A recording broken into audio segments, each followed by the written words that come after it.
You want pieces of 8? We got 2. Pirate88. Hey, CaptainE here with you from Pirate88. Back with you. We've got a very hot topic, franchising. Franchising is the big bad wolf, or is it not? We thought we'd call the experts in. We've got Mark Fernandez from the Business Development Alliance, or the BDA. We'd probably call them the go-to people for franchising in WA, and it's very, very kind of Mark to join us today to actually share his thoughts on franchising.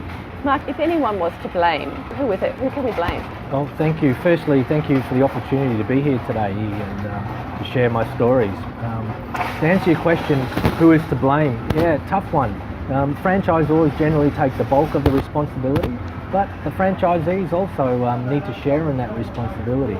And it's a very tough question to be answered, to be honest. If you've just joined us and you're not totally all over what's actually happening with franchise in the news, you obviously haven't tuned into the news at all over the last few months, and particularly recently, RFG Retail Food Group, if that rings any bells, Gloria Jean's Coffees have had some major casualties. We're looking at something in the vicinity of 200 stores that are being closed. Aussie Farmers Direct was another one, and what were the figures there, Mark? So Aussie Farmers Direct was about 100 franchisees. Give or take. Unfortunately. What about the news about Caltex? What can you tell us about Caltex?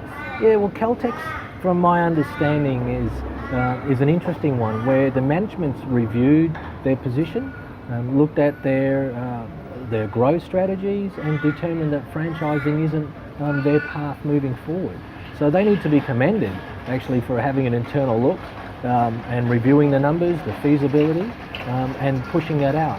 Is it good for the current group of franchisees? Probably not today, but we're talking about sustainability, and they're looking at the horizon and what was coming, and that's their role as a franchisor, if you like, or as a licensor, to make sure that they're on that cusp, that cutting edge.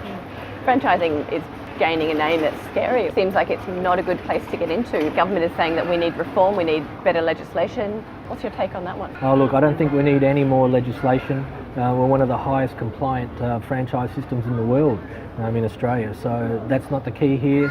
The key here is education. We need to educate franchisees more, we need to educate franchisors more on what their roles are.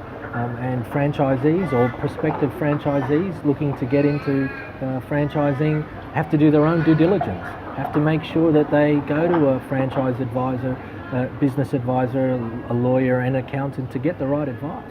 Could some of these businesses have been saved? Yeah, look, another really good question. Without going through each individual case, I'm sure there's a small percentage in there where businesses may not have transacted, and franchisees that are in the system maybe shouldn't be in the system, and maybe if they looked at their numbers a little bit closer, they could be. On the other side, it's the franchisor looking at their numbers and keeping abreast of the current economic and financial conditions. So, some systems need to do that a bit better, and some systems do that really well, and some systems don't even have that on the radar. So a franchise system is designed to make it, would you say, easier, but in this case, franchises are falling over by the dozens. Where does that leave us? I guess you have to look at everything in context. There's over 1,100 franchise systems that are estimated in Australia, producing around about $140 billion to the Australian economy, employing almost 600,000 Australians. How important is it to get the right advice? Oh, look, I don't know if it's important, it's probably critical. If you don't get the right advice, it's like anything. If you're going into any type of surgery, you've got to have your best surgeons around. Is the overall franchise system or model, particularly when we look at Gloria Jean's and Aussie Farmers Direct, was it set up to fail from the beginning? Yeah, good question. I can't answer that. I wasn't there at the beginning to do that. All I can say is that whoever did the modelling and whoever was responsible for the modelling back then, it probably worked. Was it updated? Was it reviewed in line with the current conditions 3 years ago, 5 years ago, 10 years ago, 2 years ago? Not sure. But that's something we highly recommend, that the feasibility and the financial modelling. And when we talk about modelling, we're talking about the franchise fee, the marketing fee, and the ongoing royalty payment that the franchisee would pay. That needs to be reviewed every 3 to 5 years in our view. Who's responsible for regulating that? So there's no regulation on the modelling, and we don't want any regulation on the modelling. All I can suggest is that's part of the best practice that the franchisor needs to undertake, just like they should have a review process for updating their operations manuals, their training manuals, their branding, their logo, their staff personnel, their HR laws, all of those kind of things. Yeah, look, I think where we sit, our position on franchising is it's still very strong.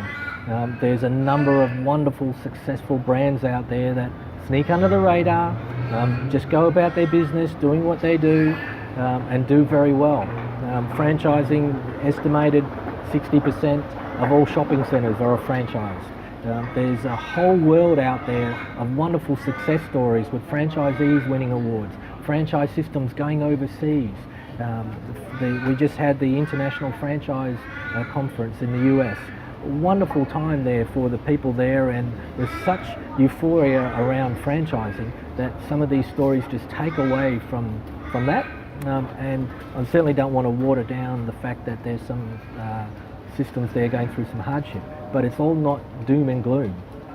So success stories are out there. If there was one piece of advice, what would it be to somebody who's entering into a franchise or is already in a franchise? Yeah, look, you have to surround yourself with outstanding people.